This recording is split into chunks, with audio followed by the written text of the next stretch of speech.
Good evening. Welcome all to the Institute for the Study of Ancient Cultures, West Asia and North Africa. That's what we cover. My name is Theo van den Hout. I'm a recently retired professor of Hittite and Anatolian languages, and it's a great pleasure to welcome you tonight here to ISAC. If you're not a member yet, we urge you to do so. We have all year round, all kinds of events. We have lectures, like the one tonight, for example, movies. There is always a special Halloween event. We have other things for children. Tomorrow we'll be having here a big event that we do every year to celebrate the Persian New Year, Nowruz. So you can pick up flyers at the entrance of Breasted Hall here. So thank you for coming out. Also welcome to all the people who are joining us remotely. It's a great pleasure for me to introduce Professor Rory Cox tonight. Professor Cox is a senior lecturer in medieval history of the University of St. Andrews in Scotland. He received his BA at University College London in 2004, and then went on and eventually got his PhD at the University of Oxford in 2010. Starting in 2009, he was already a junior research fellow at the Institute for Historical Research in London, and from there he went on to Wales, where he was a lecturer in 2010 and 11 for medieval history again at the University of Aberystwyth. It's one of those Welsh names. I asked Professor Cox yesterday, is it really pronounced as it's written? And yes, he assured me it more or less is. So that's good. Then in 2011, he was appointed as a lecturer in medieval history at St. Andrews, where he still is. He has been around a lot. He spent a year with a Wallenberg Research Fellowship at the Stockholm Center for the Ethics of War and Peace, which is close to, as you can see already on the title on the screen, to what we will be hearing tonight. That was in 2016. And then in the academic year 2017, 2018,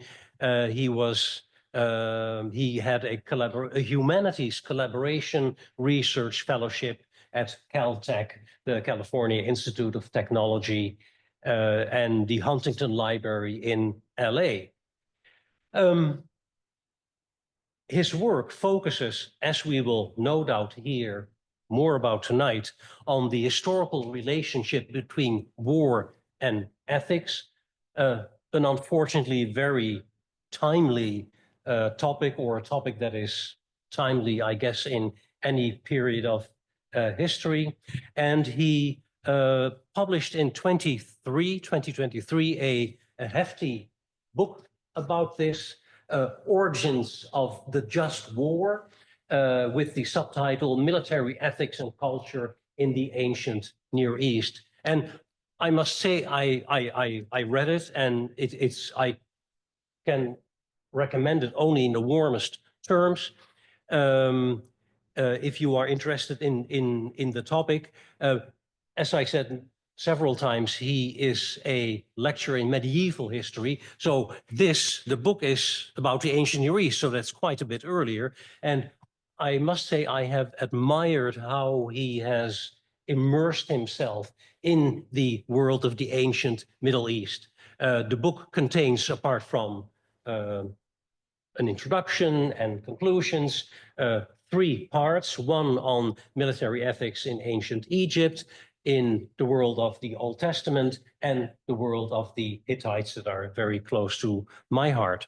And so I can only recommend to you this book.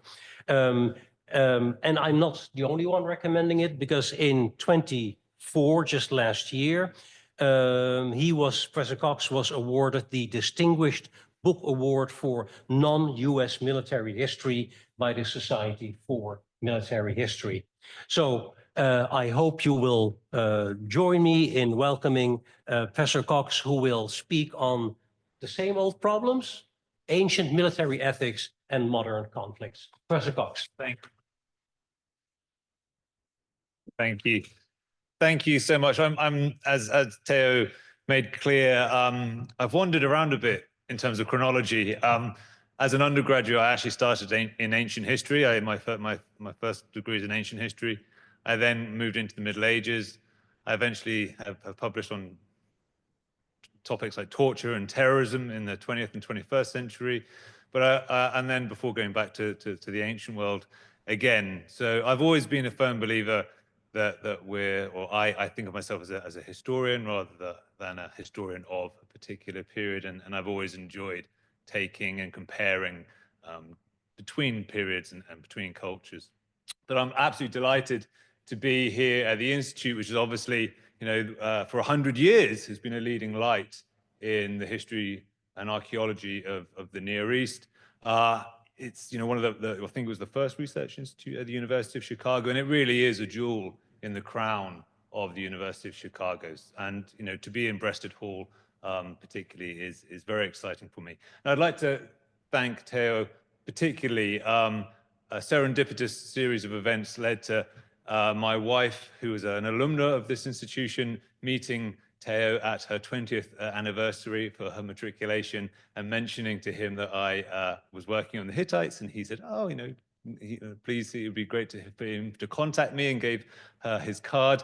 And of course, she came back, and I already had read some of his work, and I was like, great, I'm definitely going to take that opportunity, and then promptly sent Theo about 50,000 words, which he incredibly generously read all of it and gave me fantastic feedback, which was, intellectual generosity of the highest extent. So thank you very much to Theo, and also thank you to Kate, who has helped make me feel welcome in Chicago. So yeah, the problem today. So why are ancient ethics of war relevant to modern conflicts? Well, I would say because there are two fundamental questions which haven't really changed a great deal over the last 5,000 years. The first question is, what is worth killing for? And the second question is, what is worth dying for? And those two questions haven't really changed very much. And I want to suggest that societies engage in ethical reflection about war as a self-legitimating and self-justifying process. And that's because war has proven necessary, attractive, but also deeply traumatic. And again, these facts haven't really changed. The way we wage war, of course, has changed. The technology has changed. But at its heart, these basics are still true today as they were in the ancient world. I also want to emphasize the just war tradition, as it's referred to, this sort of tradition of thinking about war in terms of justice, ethics, morality, law, theology, philosophy. This is not exclusively Western or Christian, and it far predates even thinkers like Cicero or Plato. Essentially, for as long as humans have had complex societies, we've had ethics of war. Secondly, I'd like to highlight some of the ways in which aspects of ancient ethics of war appear to be perhaps making a resurgence today, and why I think that might be concerning. War and justice are arguably the two social forces that do most to shape political communities. So if we discount forces of nature, war poses the greatest existential threat to communities. And yet it also provides the means by which communities have expanded their resources, their power, and their influence. War has the potential to unite communities in the face of a common enemy. And it's hard to deny that war has been central to the evolution of cultural systems and the emergence of complex states. War made the state, and the state made war, as Charles Tilly memorably put it. Justice, by contrast, is a principle that makes communal life possible in the first place. Now, exactly what justice entails is, of course, subject to huge variation, but without some principle of justice to govern human relationships, it's difficult to imagine really how any complex society can long survive, let alone flourish. Cicero observed that the effect of justice is, quote, so great that not even those who win their bread from evildoing and crime are able to live without any particle of justice. Or, as St. Augustine more pithily put it, there's honor even among thieves. So stable political communities can't really exist if a majority of individuals indulge in unrestrained violence. So it's hardly surprising that a social force as important as justice should have a long and very complex relationship with the violence of war. Now, clearly, ancient communities flourished as a result of developing ethical and behavioral norms designed to regulate and limit domestic uses of violence within the community in order to maintain stability. And stipulations from the earliest legal codes, such as the Second Millennium Laws of Hammurabi, of which you have a beautiful cast of in your museum, prohibit homicide and assault and rape and robbery and other such crimes. However, these early communities faced a conundrum, and it's a conundrum that we still face. They needed to reconcile their violence-limiting norms, as we might say, with the occasional or perhaps even frequent requirement to employ very extreme violence, very large-scale violence against competing communities. So the everyday aversion to violence within the community had to be replaced by an acceptance of the large-scale violence of war. And this inversion of ethical and legal norms was necessary for the survival of the expansion of the community. But because it was an inversion of the sort of normal morality and behavior, it required explanation and it required legitimation. And the fruit of that process is what I think we refer to as the ethics of war. Societies and individuals occasionally need and sometimes want to wage war, and thus require ethical systems which permit them to pursue war whilst minimizing any risk to their self-image as being righteous or good, according to the standards of their own culture. So over time, we've seen these ethics of war coalesce into three important conceptual categories. Jus ad bellum, the justice or the rights to declare and wage war. Jus in bello, the justice or rights in war, in the conduct of war. And more recently, jus post bellum, justice or rights after war. Jus post bellum is really quite a modern concept, and so I won't be talking about it too much today. Now, obviously, these Latinate categories are somewhat anachronistic when talking about the ancient Near East, but they're useful ways to organize our thoughts, and actually, they do graft onto the ancient Near Eastern evidence quite well. So how far back exactly do we need to look for these ethics of war? Well, the answer is a long way back indeed. And I think it's also clear that oral cultures were probably developing these ideas before the invention of writing. You know, thinking rather is not dependent on writing. But, you know, we can only go on what survives. And this, I think, is the oldest example we have, I would say, of ethics of war or just war thought. This is the Nama palette. I'm sure it's familiar to many of you. It was discovered in 1898 in the Temple of Horus at Nekhen or Hierakonpolis near Thebes in Upper Egypt. And it dates from around 3100 BCE and provides us a kind of startling vision of how Egyptian royal ideology promoted the divinely mandated authority of the pharaoh or the king to wage war. And as you in the image, the figure on the left is King Nama smiting his foe. And this actually becomes one of the oldest and most enduring motifs in Egyptian royal art. One of the earliest motifs is from a pre-dynastic tomb from about 3400 BCE on the left there, and a much later example from Ramses II, Abu Simbel, from 1250. And this continued to be used by the Ptolemies and by Roman emperors as well when they depicted themselves in Egyptian art.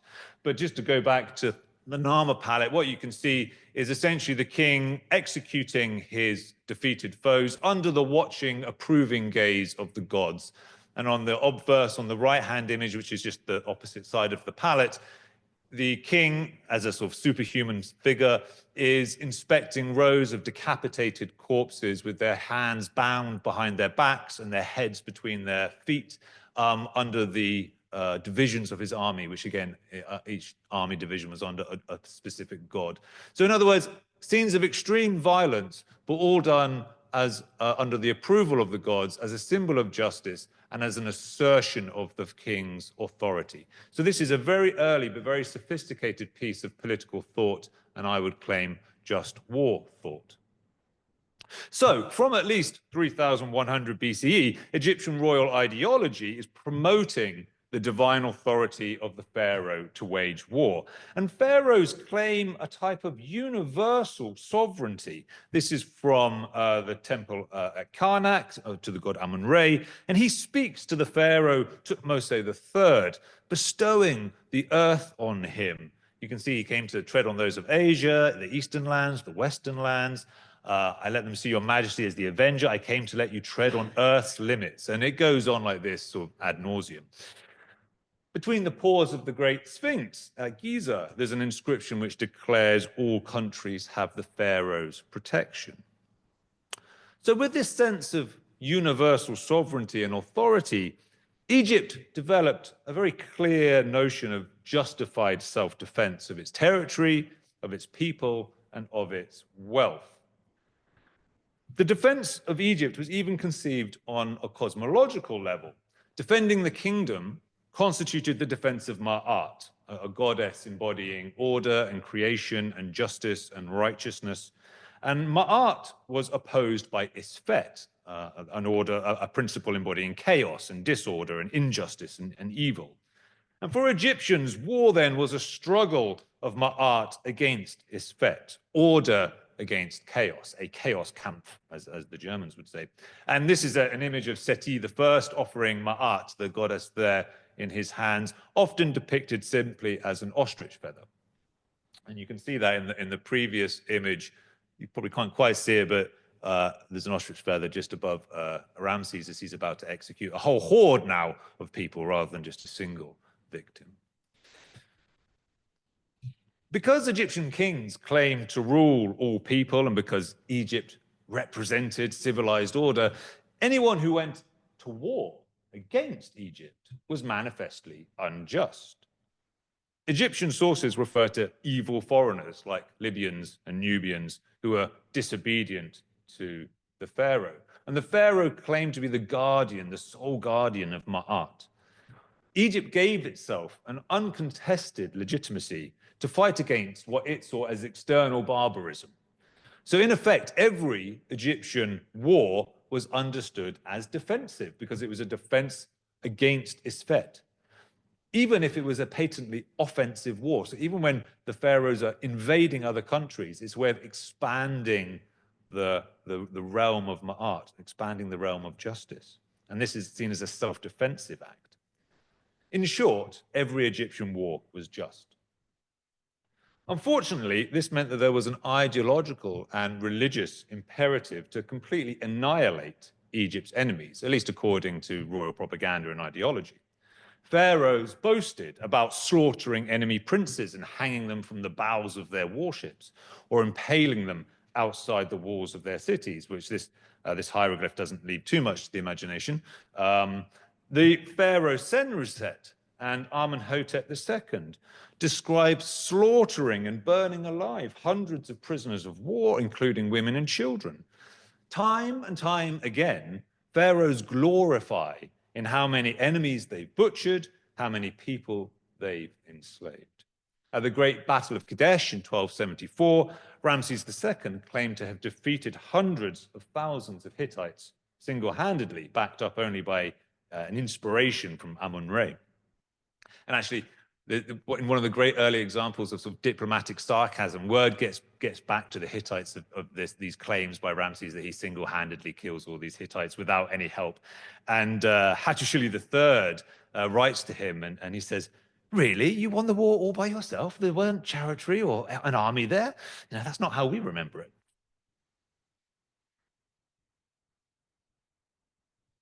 Developing in the first millennium BCE, ancient Israelite concepts of just war very much mirrored the Egyptian approach in many ways and remained highly partisan and absolutist. While Yahweh was the ultimate authority and arbiter of justice, his anointed ruler, whether a judge such as Joshua or a king such as David, could wage war under Yahweh's authority and according to his commands. Defense of territory and retributive vengeance were at the forefront of Israelite conceptions of just warfare. Indeed, vengeance for perceived injuries against Yahweh was seen as justifying wars of extermination against Israel's enemies in Canaan. In the Tanakh, or the Hebrew Bible, or the Old Testament, the importance of herem, a type of sacrificial destruction, is hard to miss, and massacre plays a central role in the story of the conquest of Canaan. Such massacres are divine commands. Yahweh actually even forsakes Saul when he has the temerity to spare the life of a fellow king. The prescriptions of Deuteronomy 20 and 21 have often been cited as examples of laws of war, urging restraint. Deuteronomy 20 seems to advise against destroying fruit trees and offering enemy cities the opportunity to surrender. Deuteronomy 21, and next I'll go back to instructs how female captives should be given time to mourn their presumably dead parents before being made a wife or a concubine. However, on closer inspection and read in context, these are not really substantive ethical norms, but rather pragmatic instructions. In the case of Deuteronomy 20, preserving valuable orchards is sensible if one is intending to capture a territory.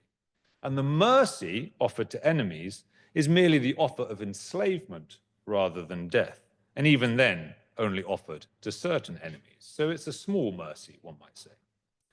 Deuteronomy 21, meanwhile, appears to be the product of taboo-based concerns for the integration of non-Israelite female sex slaves into Israelite communities. It demands a certain lapse of time before the woman can effectively be sexually assaulted or raped, thus ensuring that she isn't already pregnant with a non-Israelite child. And any future child, therefore, will not pollute the Yahwist community. They'll know who the father is. And yet the Israelites did recognize their own capacity for sin.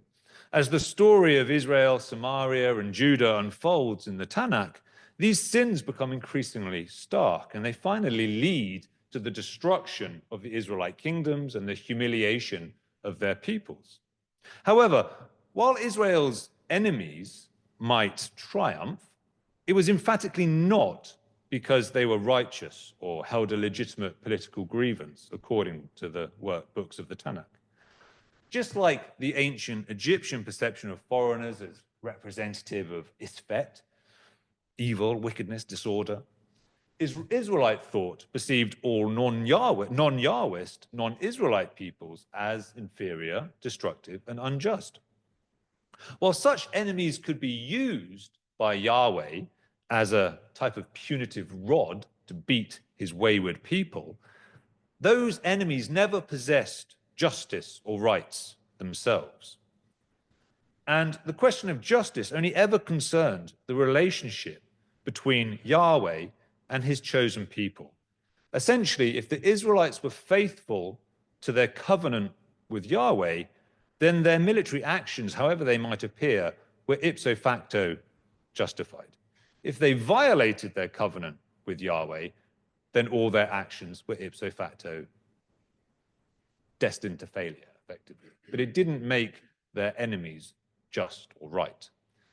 And this is a particularly sort of obvious example with the Danite tribe, who waged war against Laish, also referred to as Leshem elsewhere in the Tanakh, and effectively is very open about the fact that they find these Laishites or Leshemites who have sort of absolutely nothing wrong, are very peaceful, and they just go in there and completely exterminate them and take their land. So there's no sense of just injury or grievance that the Danites have against these people.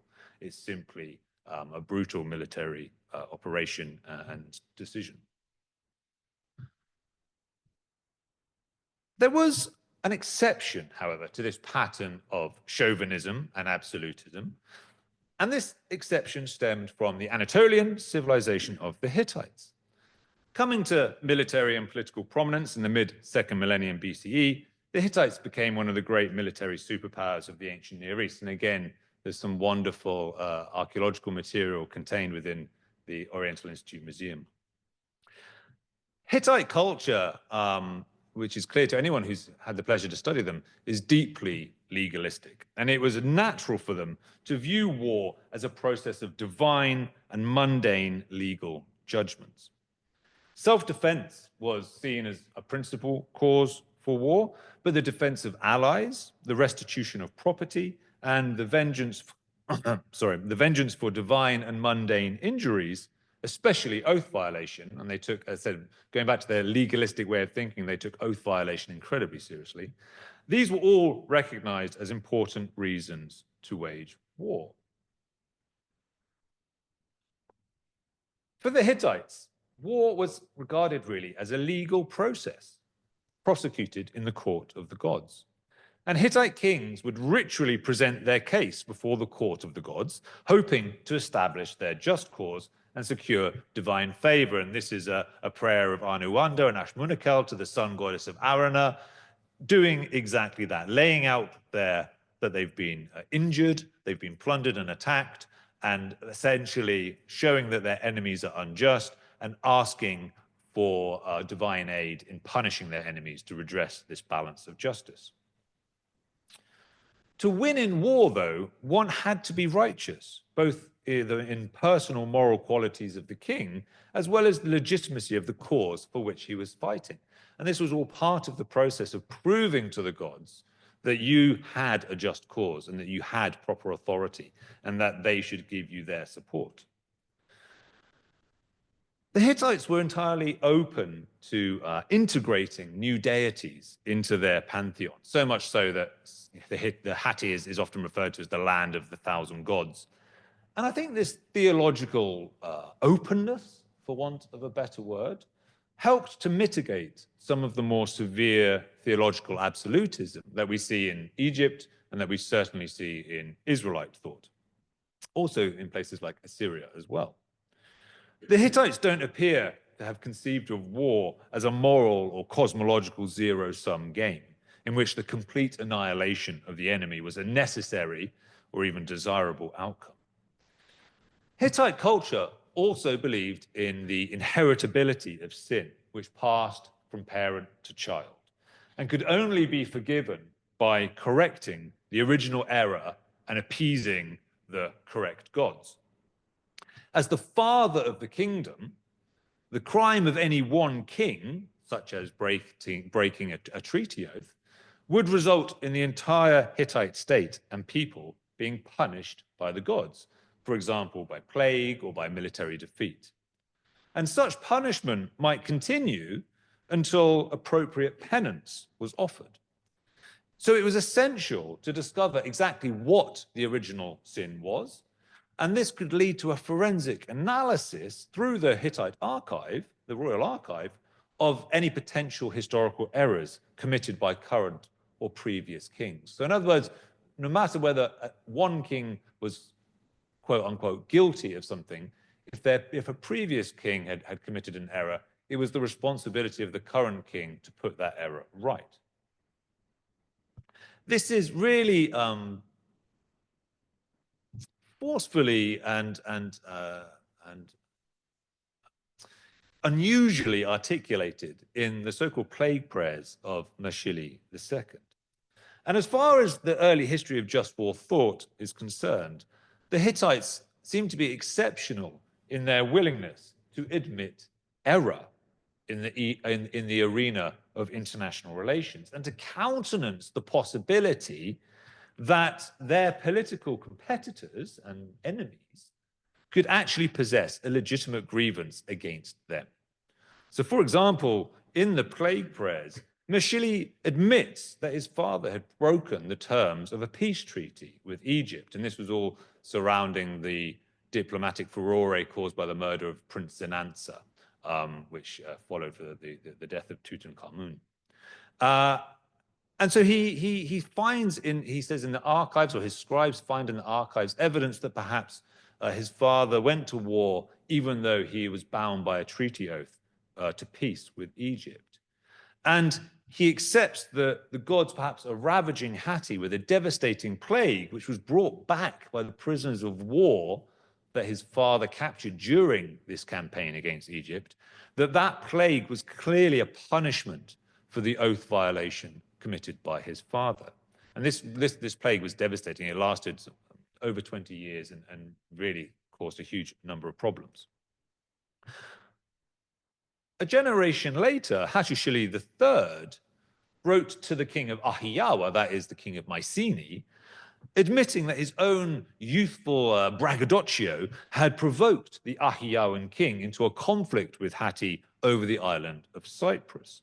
And you can see here that Hattusili III essentially apologizes for his actions and sought to re-establish peaceful relations. He says, if one partner confesses his error or sin to the other, then because he confesses his error, sin to the partner, he will not reject him.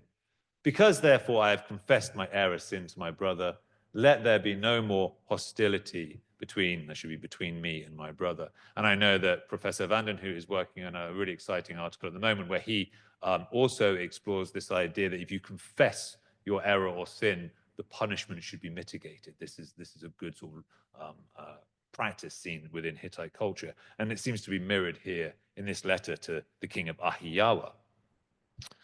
So he apologizes for his actions in order to seek to re-establish peaceful relations.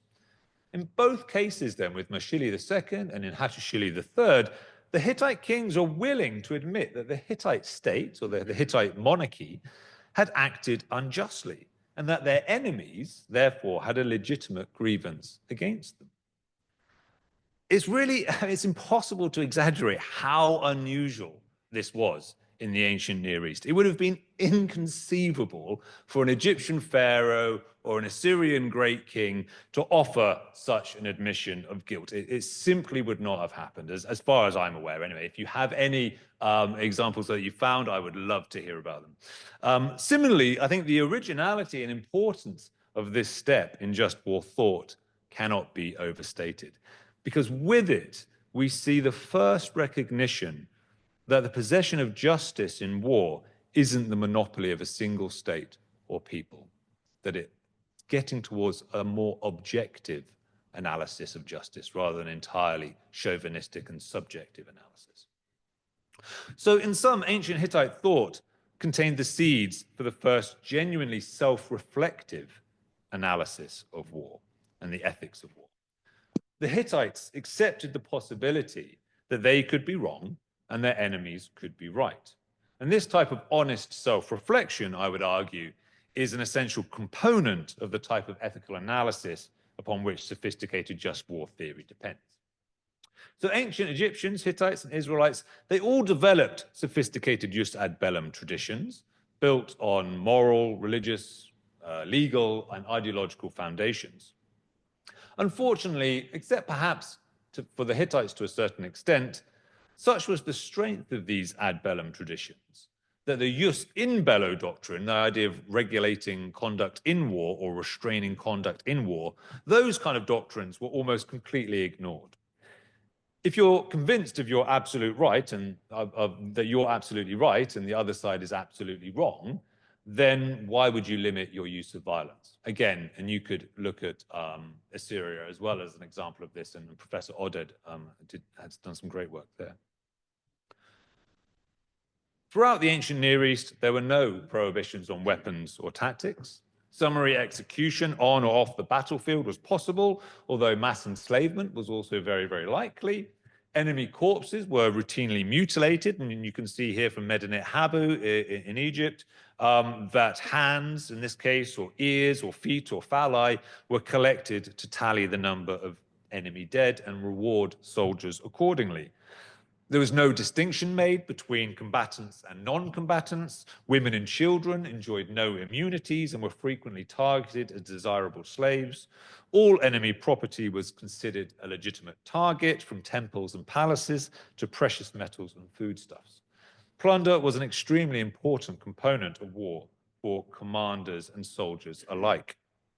Only the flimsiest traces of in bello norms existed. These included a general but not universal agreement that war should be properly declared, although there are ambushes and night attacks and surprise attacks evident. Diplomatic envoys were routinely granted safe conducts during peacetime, but again, during war, these could often be breached. There is some ad hoc protection of temples and priests from the Hittite sources, but they're pretty rare and they seem to be pretty whimsical. So in sum, there's no real substantive ancient jus in bello tradition, despite these very complex and well-developed ad bellum traditions. However, military restraint was practiced, not ethically, but pragmatically, I would argue.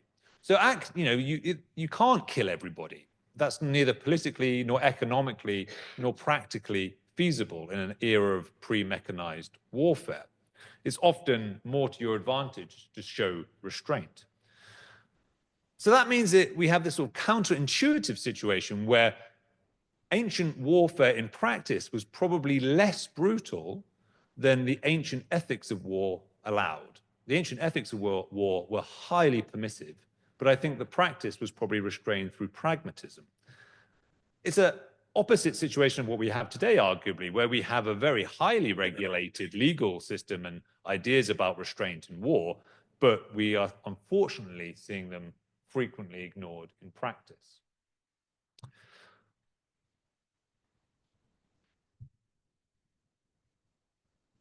So as I claimed earlier, I think a concept of justice is required for any complex society to flourish.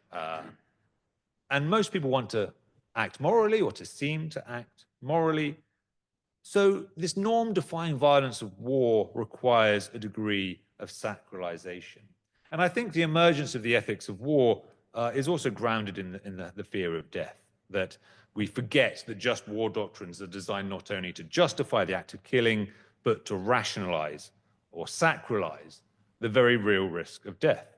So warriors of all periods and places want to know that their sacrifice, or their sacrifice of their life, is worth making.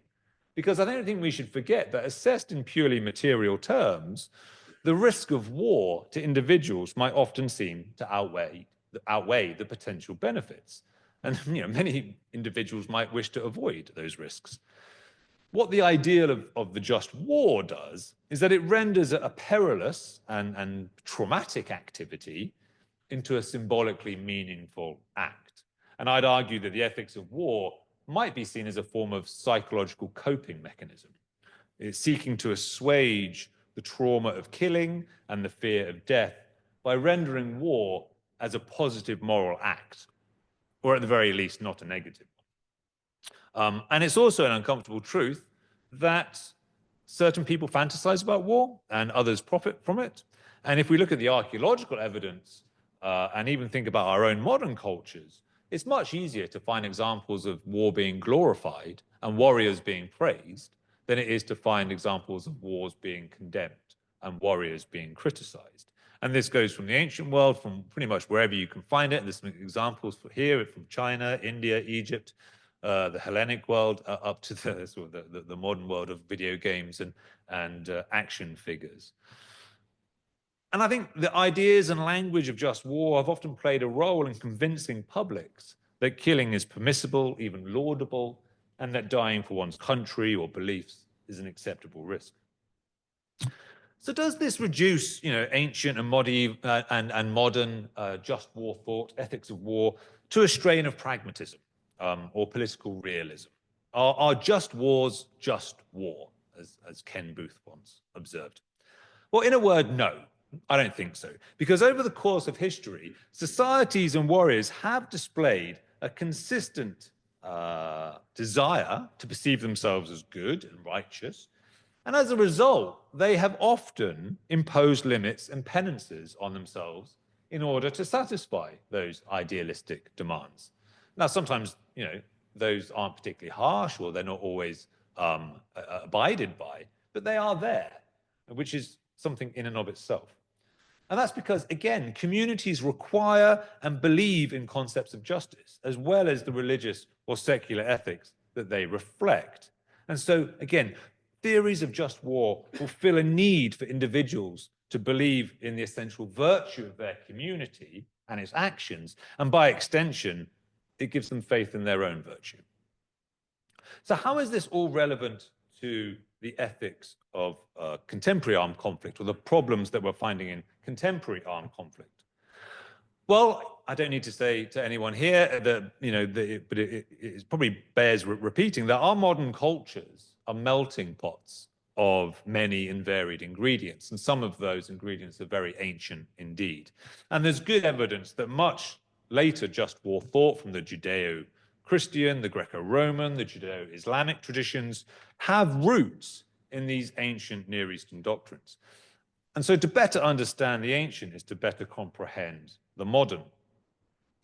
However, some of the most dangerous, I would say, characteristics of ancient just war thought are worryingly apparent in modern just war theory and international politics and modern conflicts. Most ancient justifications of war, as we've seen, were so absolutist and partisan, so convinced of their own moral authority, that they suffocated the emergence of any ethical restraints on how wars were fought. Likewise, in modern conflicts, humanitarian restraints are far more likely to be ignored when combatants are convinced of their own moral superiority and justification, or when different peoples are demonized or regarded as subhuman. So we might think of Nazi or Japanese attitudes during the Second World War, French, British, or Belgian attitudes in their colonial wars, American attitudes to communist North Vietnamese, the conflicts in the Balkans in the 1990s, radical Islamic violence in the Middle East and elsewhere, the ongoing wars between Tamil and Sinhalese in Sri Lanka, the Israel-Palestine conflict. I mean, the list, unfortunately, could go on and on. And I think when the desire to wreak vengeance upon a hated enemy becomes overwhelming, drowning out context and caution, there's little left to constrain the brutality of war.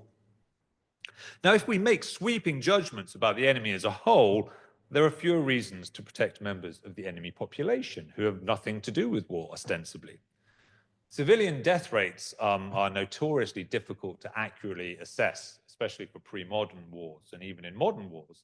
But there does seem to be a worrying trend that most people would recognize, that over the last 100 years, civilian casualty rates have been increasing, and now sort of almost inversely proportional to the casualty rates among soldiers. And it's very common now for the number of dead civilians to equal or actually far exceed the number of dead combatants by an order of magnitude. And we tend to use this incredibly sterile term, collateral damage, to describe the killing of civilians and the destruction of their property. And part of the problem is that there's no longer a classical battlefield. The collateral damage has increased as a result that war is embedded in civilian populations, in civilian urban areas, for example. And we hear a lot about laser-guided bombs and the precision of these missiles and drone strikes and how they can make war clinical. But that's vastly exaggerated. Even laser-guided bombs miss their target. And even if they hit their target, it doesn't matter how accurate a cruise missile is, it's going to do damage beyond its immediate intended target. Now, such actions are justified on the grounds of military necessity and are often legal according to international law. But what is necessary? That is a sliding scale, but the scales used by different militaries are not always the same. And likewise, proportionality remains a legal gray area, with different militaries adopting different standards. Russia and Israel, for example, tolerate far higher civilian casualties during their military operations than the US or the UK do, for example. And when do unforeseen harms shift to foreseeable harms? When is the excuse, well, we didn't mean to do that, not really tolerable anymore, when it was kind of blatantly obvious what would happen if you did do that? In the US armed forces, there are quite literally algorithms for deciding how many civilian deaths are likely and acceptable for any drone strike, and it's referred to as bug splat. What we've also seen increasingly since the Vietnam War is the increasing priority of force protection. So that is protecting one's own soldiers. But unfortunately, that often comes at the cost of increased risk to civilians. Over the last 20 years as well, in the sort of the intellectual realms of debating war, a new branch of just war doctrine has emerged, referred to as revisionism. And rather than seeing war as a distinct moral realm where the law and morality work slightly differently to everyday life, revisionist philosophers argue that actions in war should be treated exactly the same as actions in everyday life. They reject the so-called war convention, which basically offers the same legal protections to combatants, regardless on which side they fight, and whether their side is, quote, just or unjust. Revisionists argue that unjust soldiers are blameworthy and therefore liable to harm, whilst just soldiers are innocent and therefore not liable to harm. Most controversially, they even extend this distinction to prisoners of war and civilians, and they effectively argue that it can be morally acceptable to kill, summarily execute prisoners of war and civilians because they are complicit in the guilt of war, and that their death must also always be preferred over the death of an innocent soldier on a just side. So a very severe sense of corporate and personal guilt. So obviously, that's slightly controversial, executing POWs and civilians. Is that something that we really want to see? We've seen it in the ancient world. Do we want to see it in the modern? Now, on paper, the revisionist arguments, they tend to be from moral analytical philosophers, are tightly argued and can be very convincing. However, the problem is that these philosophers simply ignore the very problematic real-world impacts of what they're saying. First of all, who decides which side is just or unjust? We still don't have a universally accepted international arbiter. Second, if every nation claims to be fighting a just war, and that's a truism, everybody claims that their war is just. So if every nation claims to be fighting a just war, then killing POWs and civilians could actually massively increase. And we rightly balk at our enemies behaving in exactly this manner. And I'm going to put the next slide up only for a while because for a moment, because it's pretty disturbing. But just to really show continuing trends in the power of symbols and images and our reactions to this sort of behavior, this image really struck me when you compare the Nama palette to this still taken from an ISIS video of executing a civilian prisoner. It's the image is exactly the same. It's exactly the same pose. And so, of course, rightly, we find this abhorrent. This is repugnant behavior. And yet we seem to be justifying it on philosophical grounds, or some people seem to be justifying similar actions on philosophical grounds. So, if it's in Salafi jihadism, where extreme and absolute moral judgments have nullified any have nullified any distinction between soldier and civilian or any obligations of restraint, and we rightly condemn that, how can we possibly seem to justify the killing of POWs or civilians as somehow an act of justice? So insisting that war is an arena in which absolute moral truth can be applied, I think is worryingly reminiscent of the types of just war thought that we've seen evident in the ancient Near East. And I think it's worrying because absolutist interpretations of moral and legal asymmetry between warring sides hampered the development of any meaningful in bello, in war restraints on violence in the ancient world. And the potential for the deliberate or careless slaughter of people branded as unjust or wicked is hardly fantastical, but rather firmly rooted in historical precedent. We know this happens. So once again, the specters of chauvinism, so apparent in the ancient Near East, seem to be haunting the modern international stage. Absolute claims to justice, universalizing claims regarding the proper form of political authority and sovereignty, and conscious or subconscious assertions of cultural superiority. The result is a less restrictive use of force in international politics and ultimately more wars. Whether rooted in cosmology, theology, political ideology, or moral philosophy, universalizing and absolutist interpretations of moral truth and justice are arguably the most dangerous elements of ethical thought about war. The perceived strength of claims to justice seem to be directly proportional to convictions of enemy, culpability, and immorality. The more one is convinced of one's own morality, the more one is likely, the more likely one is to vilify or even dehumanize the enemy. And in such wars, restraint is unlikely because it's simply understood as unnecessary, perhaps even dangerous. Right? Showing restraint becomes dangerous. You have to eradicate the threat. It's the importance of the victory of good over evil. And what about the costs to one's own soldiers or civilians? Those who kill in war, especially those who kill the innocent or the unarmed, whether deliberately or accidentally, often pay a terrible cost in the long run. Rates of substance abuse among military veterans, for example, is consistently higher than in the average than the average in the general public. And there's a strong correlation between substance abuse and PTSD. Up to 29% of US veterans of the Afghan and Iraq wars have suffered symptoms of PTSD, and nearly 65% of those have experienced substance abuse issues. And such men and women can easily be discarded by society. Their suffering is somewhat easy to ignore. I think if we can learn anything about ancient military ethics, it's that political communities and figures of authority will tend to view war as a viable means to defend their interests and, if feasible, to acquire further resources or to deter potential future threats.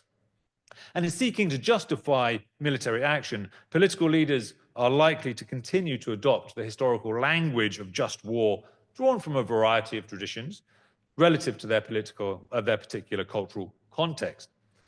They are able to employ this language so effectively because historical just war traditions provide ready-made rhetorical toolkits geared primarily towards legitimizing and justifying war, not necessarily interrogating it or condemning it. Now, I think the ethics of war can help us to examine whether specific wars are justifiable. But I'd also say that as societies, we need to be very cautious and probably even skeptical of the rhetoric of just war when coming from the mouths of certain politicians or military commanders. Is war a realm of moral black and whites, or is it just a big expanse of shades of gray? More often than not, I think it tends to occupy that moral gray zone. So the question is, do we want to approach war like the ancient Egyptians and ancient Israelites? Are we happy to drift back to moral absolutism and see our enemies as wicked barbarians who need to be butchered? If so, are we prepared for the fact that our enemies will probably do the same in return? Or should we continue along the path that the ancient Hittites perhaps first began to walk? Should we be able and willing to defend ourselves, but also able and willing to reflect when we might have got things wrong? Should we consider the possibility that our enemies might have a legitimate grievance against us, just as we have a legitimate grievance against them? I would say yes, and if the ancient Hittites could start to do that 3,500 years ago, hopefully we can do it today. So thank you very much for listening, and I look forward to any comments or questions that you may have.